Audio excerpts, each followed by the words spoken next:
Membahas terkait dengan bagaimana kemudian kondisi ekonomi kita sekarang karena ada pertumbuhan ekonomi yang dicatat ini melambat di kuartal 1 tahun 2025 dan kita tentunya berharap dan optimis ada kebijakan pemerintah untuk bisa menekan angka pengangguran dan solusi atas PHK yang akhir-akhir ini cukup meningkat. Kemudian apa yang bisa dilakukan pemerintah untuk meningkatkan pertumbuhan ekonomi? Bagaimana pula solusi atas pengangguran dan PHK yang meningkat? Kita akan membahasnya bersama dengan sejumlah narasumber. Bergabung melalui sambungan daring ada Bob Azam, Ketua Bidang Ketenagakerjaan Apindo, dan ada Pak Fatih, anggota Komisi 11 DPR RI, fraksi Demokrat. Selamat pagi Bapak-Bapak. Selamat pagi. Selamat pagi.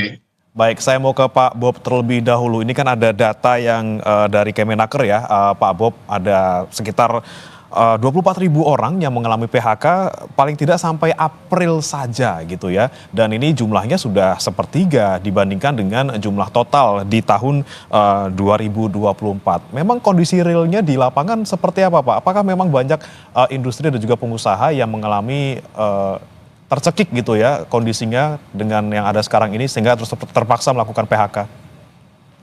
Ya, seperti yang disampaikan Pak Menko Erlangga ya, angka dari Kementerian Tenaga Kerja itu ada 24.000, tapi di BPJS itu ada 77.000 gitu loh. Ya. Jadi memang kita melihat fenomenanya seperti itu, bahwa tiap tahun itu ada 3 sampai 4 juta angkatan kerja baru yang masuk pasar kerja, yang harus dicarikan pekerjaan, ditambah lagi mereka yang PHK ya. Nah, masalah PHK ini bukan masalah hanya di Indonesia saja ya. Hampir semua negara mengalami masalah PHK. Karena apa? Karena terjadi transformasi dunia usaha. Yang pertama ada transformasi digital ya. Dan itu sudah berlangsung lebih dari 10 tahun yang lalu gitu loh. Tinggal kita siap apa enggak gitu loh. Bahkan seperti negara di Singapura itu, mereka merencanakan, ada salah satu bank besar merencanakan untuk mem-PHK 5.000 orang untuk 5 tahun ke depan ya, karena mereka transformasi ke digital.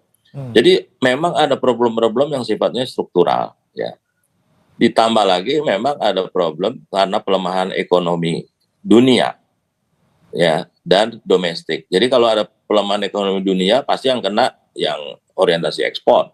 Dan umumnya orientasi ekspor ini bersumber dari padat karya kita ya. Oke. Tapi disampaikan tadi juga oleh Pak Menaker ya, ini yang PHK ini banyak dari industri pengolahan dan industri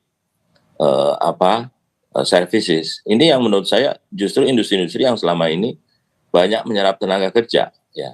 Tapi kita nggak heran karena memang pelemahan ini sudah terjadi sejak sebelum COVID. Ditambah lagi setelah COVID terjadi pelemahan ekonomi dunia, ditambah lagi sekarang adanya perang dagang, kemudian juga perang antara Rusia dan Ukraine yang menyebabkan terjadi pelemahan ekonomi di mana-mana. Jadi fenomena ini terjadi di mana-mana. Sudah jatuh tertimpa tangga, strukturalnya menekan, kemudian juga dari faktor eksternal dan juga domestik juga berpengaruh di baru-baru ini. Ya. Kemudian yang terhantam ini juga sektor yang padat karya seperti itu Pak Bob. Tapi kalau misalnya kondisinya seperti ini, apakah mungkin ini untuk kembali menambah jumlah tenaga kerja di tengah tuntutan kita yang sekarang lagi banyak pengangguran, kemudian bisakah pengusaha ini juga masih bisa berusaha untuk menambah jumlah tenaga kerja di tengah kondisi yang sedang tercekik seperti ini? Ya, banyak negara sekarang mengandalkan ekonomi domestik ya, karena ekspor kita nggak bisa berharap banyak ya. Nah, bagaimana cara meningkatkan ekonomi domestik? Ya harus diberikan stimulus terhadap ekonomi, kemudian dunia usaha. Nah, sekarang kan persoalannya likuiditas kita kan terbatas ya, dan pemerintah juga butuh likuiditas nih untuk menjalankan program-program pemerintah ya. Kemudian private sector butuh likuiditas untuk kredit dan lain sebagainya. Jangan lupa Bank Indonesia juga butuh likuiditas untuk menstabilkan rupiah. Nah, sekarang prioritasnya kemana? Ya. Nah, jadi kita juga menyarankan kepada pemerintah untuk memberikan insentif terhadap sektor-sektor yang memberikan multiplier efek besar ya, terhadap ekonomi kita. Jadi menyerap tenaga kerja. Dan pengalaman kita sewaktu COVID kan pemerintah memberikan insentif, ya. Nah, ada bidang-bidang yang begitu dikasih insentif, dia justru memberikan revenue kepada pemerintah lebih besar lagi. Misalnya Nah, apa saja ya, Pak sektor yang seharusnya jadi prioritas pemerintah diberikan ya, insentif? ya itu kan yang kita nggak usah terlalu khawatir dengan fiskal kita, karena justru bidang yang seperti ini yang harus kita bantu. Jadi maksud saya begini, kita harus cari bidang-bidang apa saja yang memberikan elastisitas lebih dari satu. Artinya kalau dikasih satu, dia bisa menghasilkan 1,2, 1,3. Hmm. Nah ini tugas kita bersama ya. Nah kemudian segera untuk diluncurkan insentifnya. Sebab kalau telat, nanti biaya untuk recovery-nya akan lebih besar lagi. Oke, oke. Baik-baik. Saya ke Pak Fatih dulu. Pak Fatih, kalau Anda melihat kondisi sekarang di mana kemarin Pak Menaker bilang di tengah peningkatan jumlah pengangguran secara absolut dari 7,2 menjadi 7,28, tapi di sisi lain Pak Menaker bilang lapangan kerja kita sekarang kondisinya masih tangguh karena dibilangnya ada 3,59 juta lapangan kerja baru yang tercipta. Tapi Anda melihatnya seperti apa? Apakah jumlah tenaga kerja, jumlah lapangan kerja yang baru 3,59 juta ini juga bisa menutupi jumlah pengangguran kita yang tadi 7,28 juta tahun ini? Iya, tentu tadi sudah dijelaskan oleh Pak Menko bahwa sekarang ini kan angkatan kerja kita yang naik. Dan ini adalah sebuah hal yang harusnya bisa menjadi keuntungan untuk kita. Inilah yang disebut bonus demografi kan gitu. Namun apabila perangkat kita kurang siap, ya ini yang akan terjadi ini hal yang tidak diinginkan, artinya pengangguran yang bertambah gitu. Jadi maksud saya harusnya ini kita memang sudah harus bergegas, ini pemerintah ini jadikan sebuah alert ya, bahwa sekarang angkatan kerja sudah mulai masuk, harusnya angkatan kerja ini kan bisa memberikan kontribusi, bisa memberikan tenaga, dorongan kepada ekonomi. Jangan sebaliknya ini menjadi sebuah beban, begitu. Oke. Karenanya memang diperlukan betul-betul ini terkait dengan investasi. Jadi kita dorong investasi domestik, investasi luar negeri. Kemudian juga tentu UMKM harus kita permudah. Kemarin pemerintah punya program yang sangat bagus sekali terkait hapus tagih. Tapi kita lihat juga kan efektivitasnya masih kurang kan gitu. Kemudian juga dorongan kepada sektor wirausaha kan gitu, dan proyek padat karya. Jadi intinya adalah sebetulnya pemerintah saya lihat sih punya rencana yang oke, cukup bagus. Hanya terkait dengan eksekusinya ini yang harus sama-sama kita pantau lah begitu.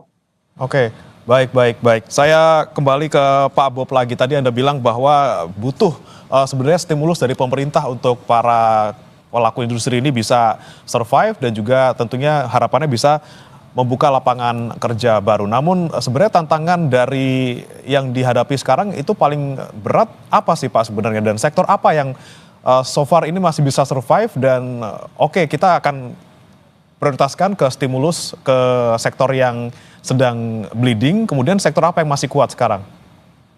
Sebenarnya kan kita berharap ya demand itu bisa muncul. Jadi problemnya sekarang tuh demand melemah ya. Kita bisa lihat dari pertumbuhan kredit yang biasanya 2 digit sekarang 1 digit ya. Ya memang likuiditas rada kering nih ya. Nah, itu yang harus kita siasati, bagaimana supaya demand itu bisa kembali recovery ya. Nah demand ini kan juga menyangkut pekerja ya. Pekerja itu punya 2 sisi. Satu sisi dia menghasilkan barang, di sisi lain dia mengkonsumsi barang gitu loh ya. Nah, jadi memberi pekerjaan juga salah satu bentuk untuk demand creation ya. Jadi ini sebenarnya satu hal yang saling berhubungan ya. Nah kemudian juga kita juga harus memberikan insentif untuk konsumsi gitu loh ya, berupa kredit ya. Nah ini yang nggak gampang memang ya, tapi harus kita lakukan gitu loh ya. Nggak, agak sulit kita mengundang investasi kalau demand-nya terus menunjukkan perlambatan. Nah, jadi kita harus meningkatkan demand terlebih dahulu sehingga nanti akan diikuti dengan peningkatan investasi. Ya. Jadi memang prioritas alokasi anggaran menjadi kunci dari semua yang kita akan lakukan ke depan. Oke, baik-baik. Dan sudah bergabung juga bersama kami saudara, ada Mas Media Wahyudi Askar, Direktur Kebijakan Publik Center Economic and Law Studies atau Celios. Selamat pagi Mas Media. Selamat pagi Mas. Baik Mas Media, ini kan kita lagi membahas terkait dengan bagaimana kondisi kita sekarang yang sedang terjepit, kemudian di satu sisi pengangguran kita meningkat dan lapangan kerja juga terbatas seperti itu. Tapi ada data yang disampaikan oleh BPS yang sepertinya menarik untuk kita cermati bahwa TPT ini 4,82%, kemudian turun di tahun ini jadi 4,76%. Tapi di satu sisi lain itu pengangguran absolutnya justru naik nih Mas angkanya dari 7,2 menjadi 7,28. Kalau Anda bagaimana menjelaskannya secara sederhana agar publik mengerti ini sebenarnya kondisi kita tuh sedang baik-baik saja atau tidak, terutama dalam kondisi lapangan kerja yang sedang ada sekarang? Iya, sebetulnya untuk melihat kondisi lapangan kerja ada beberapa indikator dan memang salah satunya itu pengangguran. Tapi saya harus jujur katakan data BPS terkait pengangguran ini sangat problematik. Karena pekerja yang dianggap menganggur itu tidak hanya pekerja yang dibayar, tetapi juga pekerja yang tidak dibayar itu dianggap sebagai pekerja formal. Artinya misalkan dia bekerja tapi tidak dibayar itu dianggap sebagai pekerja. Nah, ini jumlahnya meningkat signifikan. Pekerja yang tidak dibayar ini meningkat signifikan. Artinya ada kondisi kualitas kerja yang juga tidak baik di Indonesia, yang sebetulnya jumlah pengangguran kita itu jauh lebih banyak dari angka BPS hari ini. Itu yang pertama. Yang kedua, PHK. Apakah PHK itu bisa banyak ketika pengangguran turun? Itu sangat mungkin terjadi. Artinya adalah mungkin saja secara agregat pengangguran itu mengalami penurunan, tetapi ada kontraksi ekonomi dalam jangka pendek di mana PHK itu dipengaruhi oleh faktor struktural, termasuk juga mungkin kebijakan pemerintah yang berdampak signifikan sehingga pelaku usaha itu menunda ekspansi.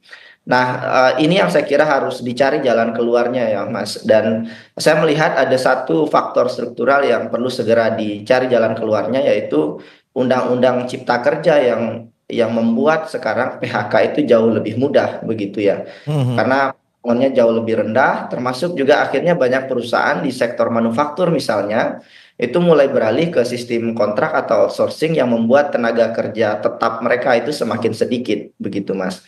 Sehingga ada kondisi di mana saya melihat masih ada ruang perbaikan dari segi kebijakan Mas.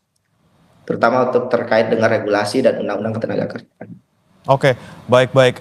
Kemudian saya mau ke Pak Fatih lagi. Pak Fatih, kalau tadi Anda sebutkan bahwa memang ada kebijakan-kebijakan yang perlu diambil oleh pemerintah, sudah ada rencananya, sudah bagus gitu ya. Cuman tinggal eksekusinya seperti apa. Tapi sebenarnya yang konkret seperti apa nih Pak Fatih, biar kita juga sama-sama jelas bahwa oke, pemerintah harus melakukan ini dan sesegera mungkin dalam jangka waktu sekian untuk tadi meningkatkan jumlah lapangan kerja dan juga mengurangi pengangguran. Pak Fatih. Ya, inilah yang kami lakukan di parlemen untuk terus mengawal dan melakukan komunikasi dengan pemerintah. Jadi terkait dengan efektivitas anggaran, contohnya tadi yang disebutkan oleh Pak Bob. Ini kan jauh-jauh hari sudah kita lakukan realokasi untuk mengarahkan anggaran ini kepada hal-hal yang bisa berdampak langsung pada ekonomi masyarakat kan gitu. Terus kemudian terkait ease of doing business, investasi kan gitu. Kita sesalkan beberapa waktu yang lalu terjadi insiden gangguan terhadap satu perusahaan PMA dan itu harusnya ke depan nggak boleh terjadi lagi kayak begitu. Terus kemudian terkait dengan hapus tagih. Hapus tagih ini kan sebuah program yang sangat bagus sebetulnya. Akan menghilangkan beban administrasi dan tidak perlu likuiditas itu untuk melakukan hapus tagih. Tapi ternyata efektivitasnya kan kurang gitu. Kewirausahaan kita juga saya pikir perlu didorong lagi. Pemerintah dalam waktu dekat juga ada hadir dengan program Koperasi Merah Putih. Ya, saya pikir rencana-rencana dari pemerintah ini sudah oke, tinggal eksekusinya. Nah, ini yang kami lakukan bersama-sama seluruh komisi. Kita mendukung langkah-langkah baik pemerintah dan kita awasi agar pelaksanaannya sesuai dengan perencanaan seperti itu. Baik, saya ke Mas Media lagi. Mas Media, menanggapi dari pernyataan Pak Fatih terkait sudah ada rencana dari pemerintah yang luar biasa, seharusnya bisa berdampak positif, namun bagaimana kemudian eksekusinya dan bagaimana kemudian pengaruhnya sebesar apa untuk nanti kita bisa memperbaiki kondisi kita? Mungkin tadi soal belanja anggaran yang lebih ke bisa menstimulus daya beli masyarakat ataupun UMKM, dan juga tadi ada kebijakan beberapa yang terkait dengan hapus tagih seperti itu. Seperti apa Mas Media melihatnya? Iya, kita semua tentu berharap ada perbaikan kebijakan fiskal dan moneter kita terhadap PHK ini. Jadi kebijakan fiskal menyangkut keputusan pemerintah tentang pengeluaran yang berkaitan dengan berdampak langsung dengan lapangan kerja itu harus diperkuat. Saya kasih contoh Mas terkait efisiensi anggaran misalkan.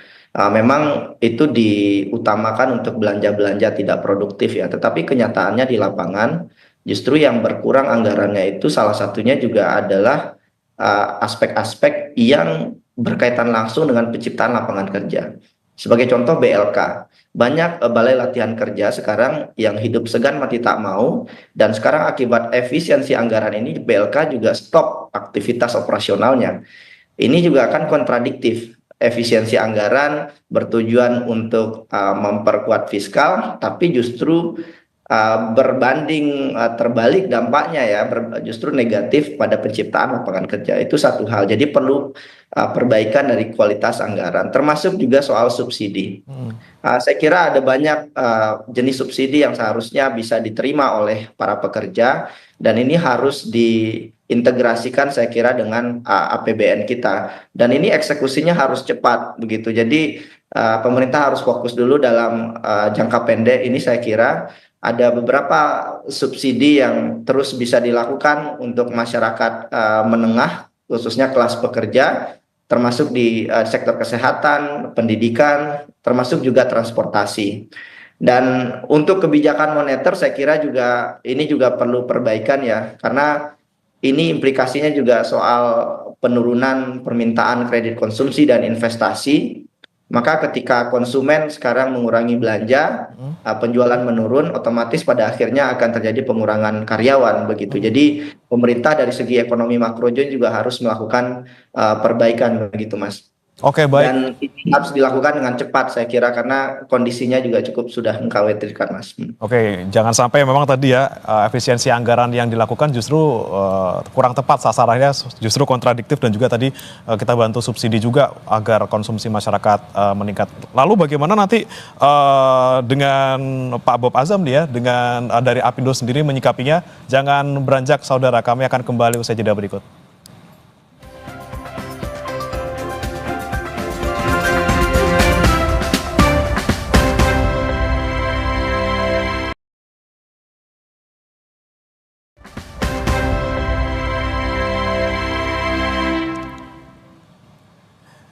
Anda kembali di Sapa Indonesia Pagi, saudara. Kita lanjutkan kembali dialog bersama dengan 3 narasumber kami. Tadi terakhir saya ke Mas Media, memang sejumlah hal harus dilakukan pemerintah gitu ya, terutama tadi terkait dengan efisiensi anggaran yang harus tepat sasaran gitu ya Mas ya, dan juga ada subsidi yang diberikan tentunya untuk meningkatkan konsumsi masyarakat. Tapi kalau dari sisi pengusaha sendiri, Pak Bob melihatnya, apakah langsung berdampak gitu ya dengan adanya subsidi, kemudian konsumsi meningkat ke pengusaha, ataukah butuh yang lainnya, misalnya tadi terkait dengan bunga kredit yang juga diturunkan seperti itu, Pak Bob? Ya, sebenarnya kan intinya seperti yang disampaikan Mas Media ya tadi ya, bagaimana meningkatkan konsumsi, terutama juga konsumsi para pekerja ya. Jadi itu yang memang harus kita tingkatkan ya. Tapi jangan lupa kita juga menghadapi ekonomi biaya tinggi ya, yang menyebabkan industri itu tidak efisien. Investasi itu nggak masuk ya, termasuk sekarang yang parah itu kan premanisme yang terjadi ya, itu juga meningkatkan ekonomi biaya tinggi, tidak hanya untuk perusahaan besar, yang kecil-kecil juga kalau dipalakin terus kan nggak efisien itu loh ya, sedangkan harga nggak bisa dinaikin karena kemampuan daya beli juga rendah. Jadi yang kita harus lakukan adalah deregulasi ya. Regulasi ini kan luar biasa. Misalnya kami aja di sektor ketenagakerjaan sekarang menghadapi isu-isu mengenai tapera ya. Itu kan ada kemungkinan kenaikan iuran ya. Kemudian juga BPJS Kesehatan, ada kemungkinan kenaikan iuran karena sekarang sudah negatif ya, tagihan lebih besar daripada pemasukan. Kemudian juga penurunan kelas rumah sakit. Kemudian juga ada wajib anuitas buat pekerja. Jadi pekerja kalau pensiun nggak bisa ngambil duit secara lamsam ya, harus dicicil, harus beli asuransi jiwa dulu gitu loh ya. Belum lagi nanti ada isu undang-undang ketenagakerjaan yang dibatalkan oleh MK Judicial Review. Belum lagi ada undang-undang peraturan pemerintahan tentang pengupahan yang 10 tahun ini gonta-ganti 4 kali. Ya. Nah sekarang dari seabrek masalah-masalah ketenagakerjaan seperti itu, siapa yang mau datang invest?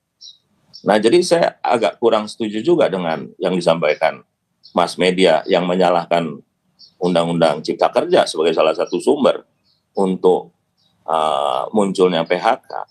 Justru dalam situasi seperti ini, semua peluang employment itu harus kita buka, ya. Termasuk magang juga kita harus buka, gitu loh. Nanti kalau misalnya ekonomi kita baik, kita perbaikilah satu-satu. Sebagai contoh ya, kalau misalnya hari libur ya, saya lihat di restoran-restoran itu layanannya itu sibuk luar biasa, ya. Saya tanya, kenapa kok sibuk begini? Kenapa nggak ambil orang paruh waktu dan sebagainya? Wah susah Pak, ya, izinnya dan lain sebagainya. Kan mestinya ini tidak terjadi.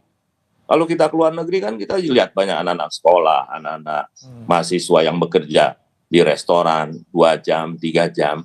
Why not itu loh, yang seperti ini. Ya kita harus buka lah semua peluang kerja yang ada saat ini. Karena ekonomi kita tertekan. Penyerapan tenaga kerja kita memang tumbuh seperti yang disampaikan oleh Pak Menko, tetapi yang masuk pasar kerja itu kan luar biasa, sampai 4 juta. Pendidikannya juga nggak semuanya pendidikan tinggi, 50% itu pendidikan menengah ke bawah. Kita juga harus realistis, ya.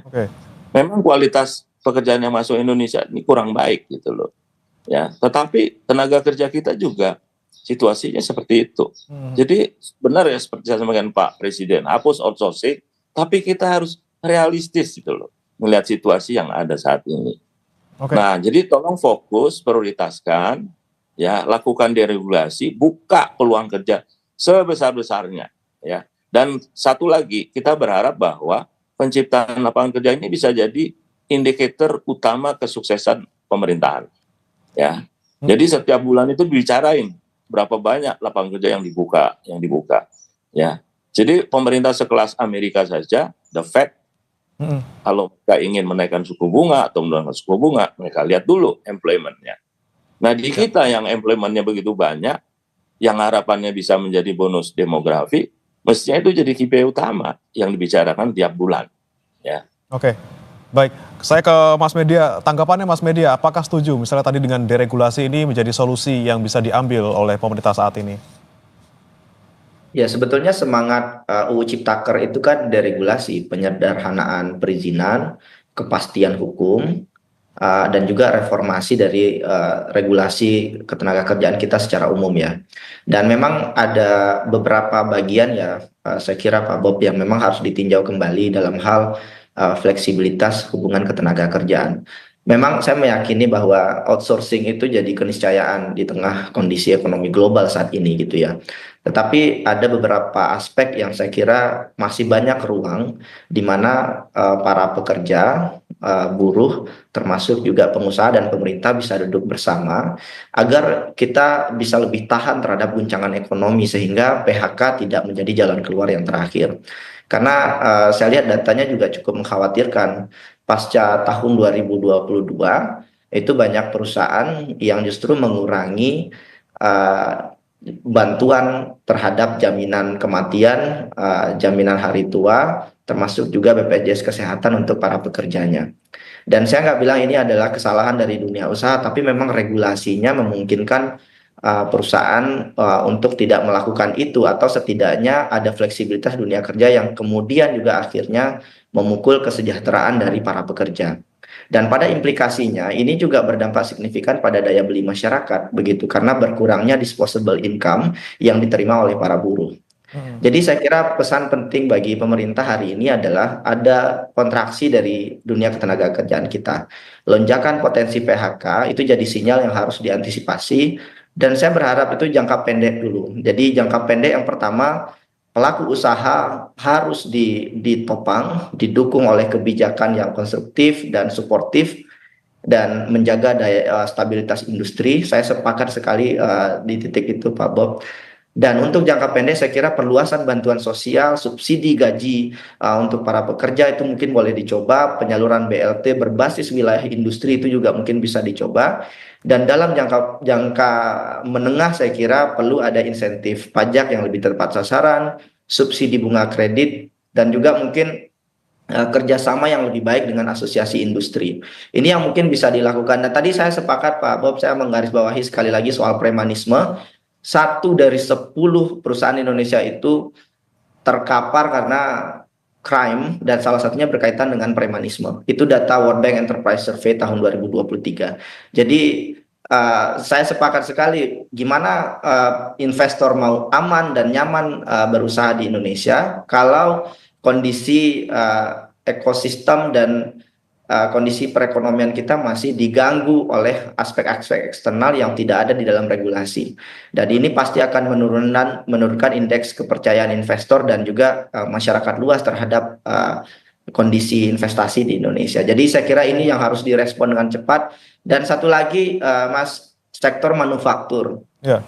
Jadi ini 18 juta lebih ya tenaga kerjanya, dan tekstil, garmen, alas kaki ini mengalami penurunan output dan ini tercermin dalam laporan PMI terbaru kita ya, dan menyentuh level terendah. Jadi ini harus segera diantisipasi oleh pemerintah, kemudian datang bertemu dengan para pelaku usaha untuk kemudian melakukan evaluasi bersama, mencari jalan keluar tidak hanya dari segi regulasi tapi juga terkait kepastian kerja, dan saya berharap ini bisa dicari jalan keluarnya bersama. Baik, jalan keluarnya tentunya tidak hanya satu, tapi banyak yang bisa dilakukan oleh pemerintah dan tentunya juga berdasarkan dengan regulasi yang tepat juga. Kalau dari Pak Fatih, bagaimana memastikan regulasi yang nanti dilakukan ataupun dilaksanakan oleh pemerintah ini juga sesuai, bisa mengakomodasi kepentingan semua pihak, tidak hanya pengusaha yang sekarang sedang terjepit, tapi juga para pekerja maupun para warga yang juga masih menganggur dan butuh pekerjaan seperti itu. Ya, tentu pemerintah ini harus ada di garis tengah kan.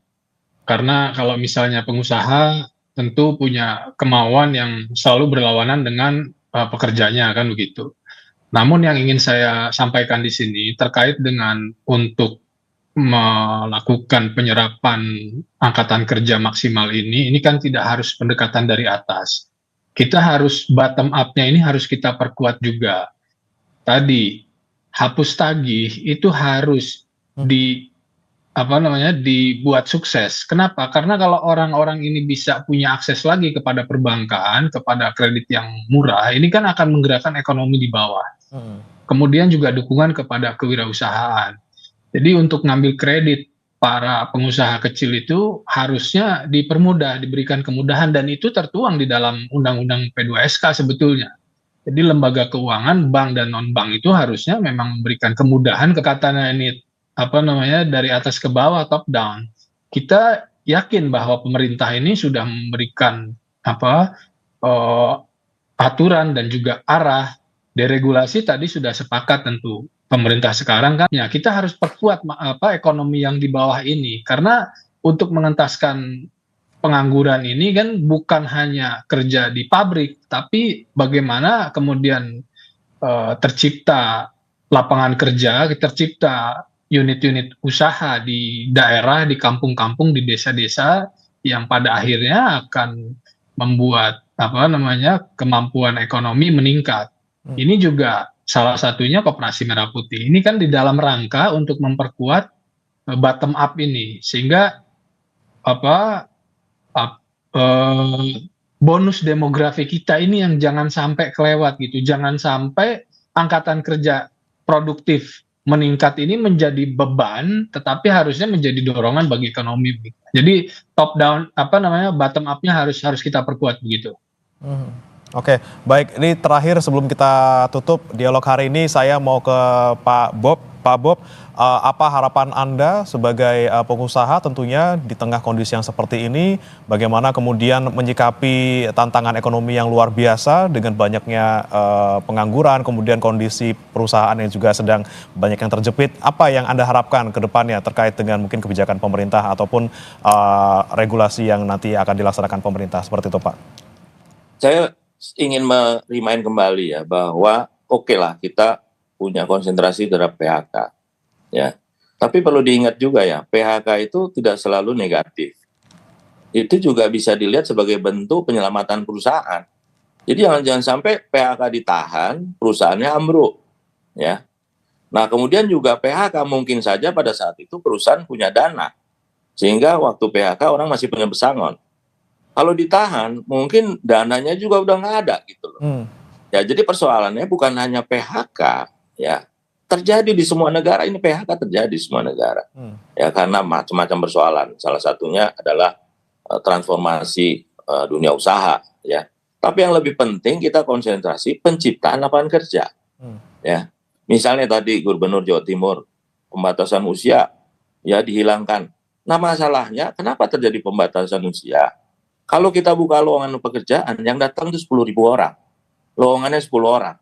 Nah, sekarang bagaimana kita mensiasati, mencari 10 orang dari 10.000 orang kalau misalnya tidak ada pembatasan. Jadi persoalannya bukan soal usianya dibatasin atau tidak, tapi lowongan pekerjaannya terlalu sedikit. Nah, justru untuk mereka yang sudah berusia, kalau di Singapura itu mereka usia 40 otomatis akan mendapatkan dana dari pemerintah untuk melakukan reskilling. Nah, sekarang pertanyaannya, di kita ada nggak dana untuk reskilling untuk pekerja-pekerja yang sudah usia 30, 40? Baik. Nah, lagi-lagi kita bicara masalah anggaran untuk SDM kita. Nah, jadi kembali lagi bagaimana kita refocusing lagi anggaran. Mungkin proyek-proyek yang sifatnya prestisius, ya, yang proyek-proyek yang itu udah harus di-stop lah. Ya. Dengan menyetop itu kemudian pemerintah merelokasikan anggaran, itu udah sinyal yang bagus bagi dunia usaha. Kemudian deregulasi itu diterusin gitu loh. Ditambah lagi insentif-insentif yang diberikan kepada sektor-sektor yang punya multiplier effect. Menurut saya 3 hal itu dilakukan, berubah. Baik. Saya ke Pak Fatih. Pak Fatih, terakhir Pak Fatih, apa yang Anda dorong paling dekat ke pemerintah untuk kondisi sekarang ini, Pak? Pastikan program-program yang ada ini berjalan dengan efektif dan governance-nya terjaga. Jadi program yang dimiliki oleh pemerintah ini sudah bagus. Realokasi anggaran, pastikan realokasi ini menyentuh kepada ekonomi kerakyatan. Kemudian terkait dengan program-program lainnya, hapus tagih, hilirisasi.